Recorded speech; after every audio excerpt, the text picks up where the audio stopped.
Greetings, friend. I apologize for interrupting your evening's rest. I'm a traveler, and I was hoping if you would be so kind as to lend me a bit of the warmth of your fire for tonight. I normally wouldn't bother you, but I've run out of tinder, and it's a bit too dark to search for wood. I thought I could make it to Isolith by tonight, but I suppose I'm not the best judge of distance. You're all right with that? Wonderful. Pardon my intrusion. Have you eaten yet? I don't have much to offer, but I have some rations that I don't mind sharing. An eclectic spread of the finest dried jerky, fruit, nuts, and hardtack. Or so the advertising claims.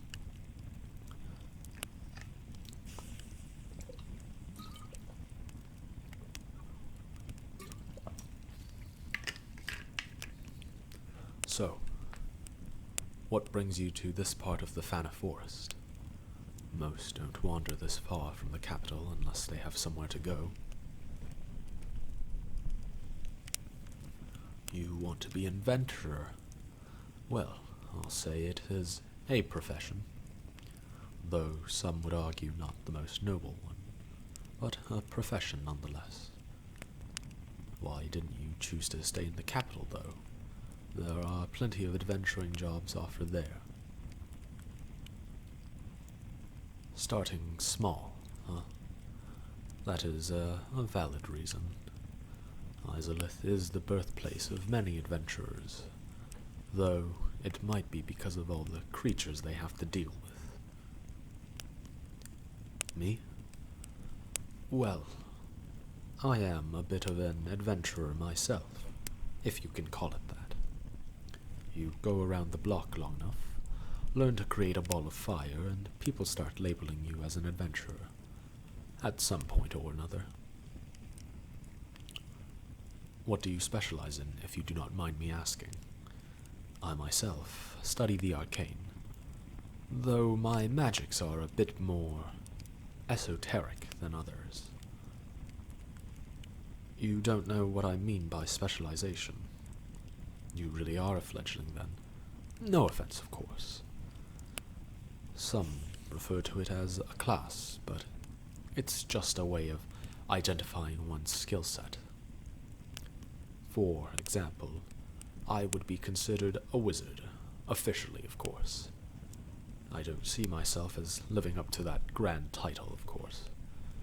You certainly don't see me with wrinkles and an old beard, now do you?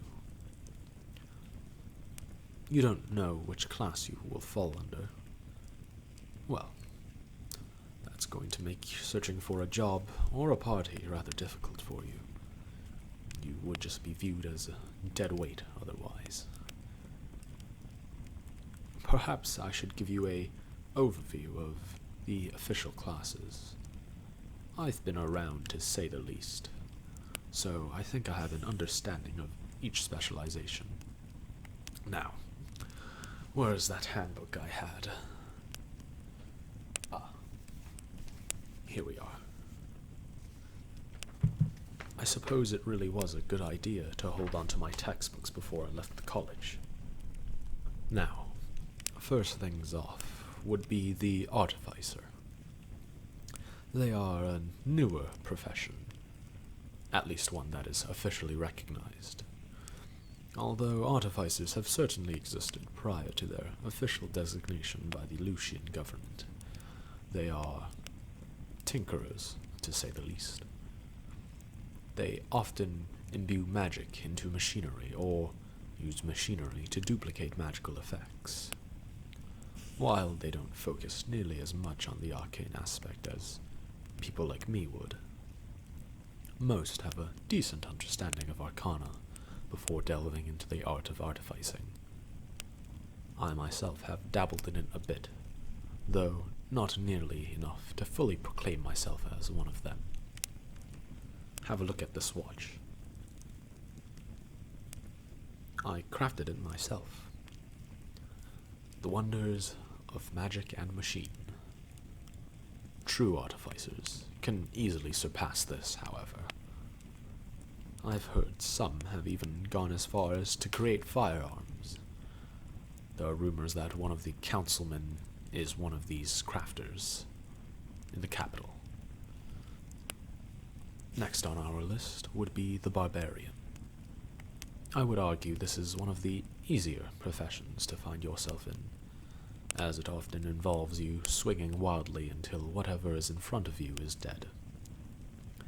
Although usually this solves more problems, so I am not one to judge. Barbarians focus less on skill and more on brute force, if the name did not give that away. Most barbarians I've seen are driven by rage to empower their strikes, but I have met some individuals that are not fueled by rage, but instead by the strength of their ancestors.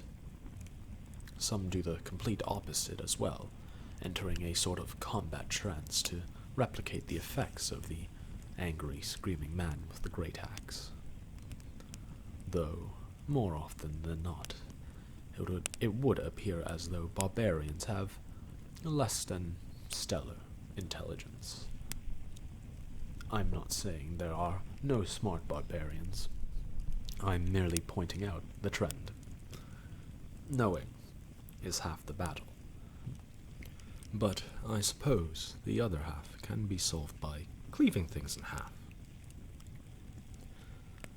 Next is the bard. You either love them or you hate them. Not all of them are womanizing bastards, of course.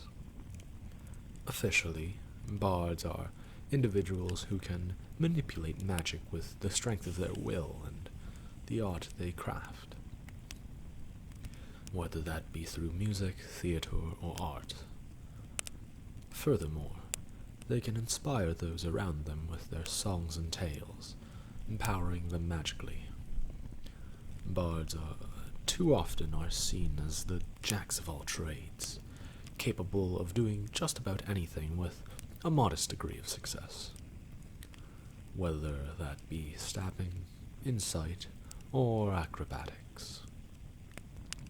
This aspect of them applies even to the magics they wield, as some bards are capable of using magics normally accessible to other classes, such as reviving the dead as a cleric would. Versatility is their game after all. Speaking of clerics, they are next on the list. Clerics are holy individuals, to say the least. They too are capable of magic, but while the bard uses their will to force magic out, clerical magic is instead derived from the god they worship. Now, I'm not just saying that anyone can be a cleric.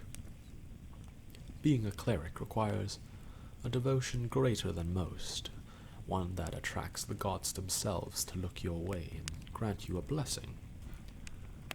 Clerics are often seen as healers and are often forced into that role. I disagree with that notion. I've seen quite a few clerics wading to the front lines, bringing their holy justice down on the battlefield. Rest assured, clerics should not be trifled with. A cleric by your side can change everything. The druid is another class often associated with healing, though they are much more than that, of course. There are those who are at one with nature, not worshipping it, but coexisting with it, becoming a part of it. Because of this, their magic is often tied to the nature around them, utilizing the local flora and fauna. Some are even capable of turning into beasts, granting them a versatility that can rival the bard. Though their magics, especially at a high level, are quite devastating, to say the least.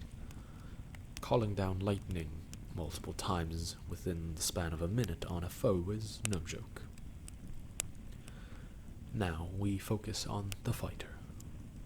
While anyone can just pick up a sword and swing it at someone, like the barbarian, being a fighter requires a bit more finesse. Despite the name, fighters are a bit more trained. viewing their weapons as an extension of their body. It could be argued as the simplest of classes, though, as all they have to do is swing a sword or shoot an arrow. That does not mean you should take them lightly, however. They are often quite resilient in short bursts, capable of regaining their energy with even just a short rest. Furthermore, they can throw out many attacks in a short amount of time, more so than any other specialization, official or otherwise. Regardless, the fighter could be seen as one of the easiest and simple classes to identify yourself as. Don't take this as me telling you to slack off, however. A foolish fighter could be taken down by even a goblin in the right circumstances. Another relatively simple class to understand and become is the monk. While monks are traditionally trained under a master in a monastery, not all are. Many, in fact, are self-taught. Unlike the fighter who views a weapon as an extension of their body, monks view their body as the weapon. Usually, punching something gets things done for them. If that does not work, they merely punch it again. They also often have learned to utilize ki, a type of energy separate from the weave of magic that runs throughout this world. They manipulate this ki to duplicate similar effects to magic. While some argue that it is easier to be considered a monk than a fighter, I am not one to judge, and I would rather not open that can of worms, so to speak. The following two classes are similar to the fighter, but often take different routes. Firstly is the paladin. Paladins are like fighters in that they know how to swing a sword well, but they often also worship something which grants them divine powers akin to a cleric. The one important note is that a paladin's worship does not have to be a deity per se. It could be themselves, an ideal, or merely an oath they have sworn. The combination of divine and martial might makes for a terrifying combination. However, there is one drawback. In my travels, I have seen those who strayed away from their object of worship or the ideal they held. Because of that, they subsequently lost their divine gifts, instead turning towards darker powers. If you see yourself as someone who might fit under the paladin class, a hero of justice, I implore you to never stray from your path. The second class I want to bring to your attention is the ranger.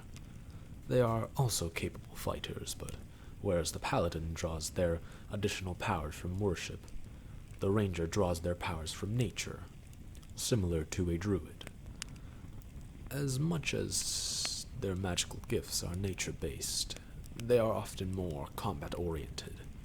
They are capable of creating magical arrows, creating flaming arrows, or using nature to bind an enemy down. Of course, they are also expert trackers, capable of tracking the monsters they expertise in. I rarely see rangers about, though. Perhaps myths of bygone ages have romanticized the ranger's bow and arrow lifestyle, or the ranger itself, from a skill point of view, might be viewed as weaker compared to the other classes. In any case, the few rangers I have seen are still very capable hunters, trackers, and fighters. If you find yourself inclined to be a rogue, I must first ask you to stay a good distance from me. I kid. Though most rogues are inclined to rummage through a few pockets. They specialize in all things secretive, and often look for opportune moments to strike rather than flailing wildly. Alongside this, most rogues are often specialists in certain areas, such as picking locks or investigating traps. There is not much else to say rather than that they are quite strong, amongst the rogues I have worked with at least. A sorcerer is similar to what I am. However, the key difference is that while I have studied books and arcane scrolls, the sorcerer gains their powers from merely existing. Or rather, the magic they have gained is through their bloodline. As such, the spells they can cast are more limited, but their bloodlines often augment their capabilities. Based on some research I have read in the libraries, sorcerers often have a stronger connection to the weave than us arcane casters do. They themselves store mana in their bodies and can use this excess mana to augment spells, unlike other arcane casters, such as myself. I don't want to assume, but if there is some draconic or demonic blood that runs through your body, I would probably consider you a sorcerer, or at least having the potential to become one. The fire seems to be dying out. A perfect way to set the mood for the next class, the Warlock. Those who are foolhardy enough to form contracts with those far greater than them. Or they just found themselves in the wrong place at the wrong time. In any case, they are another type of magic user.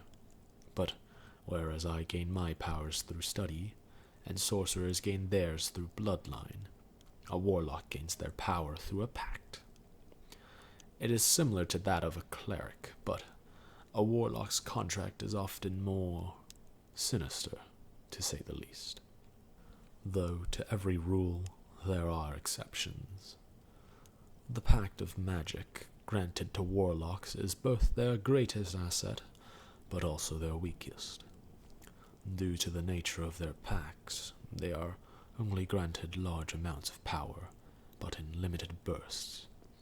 Because of this, when they cast a spell, they must expend as much mana as possible when casting it, unlike other casters that can regulate the flow of mana when casting the spell.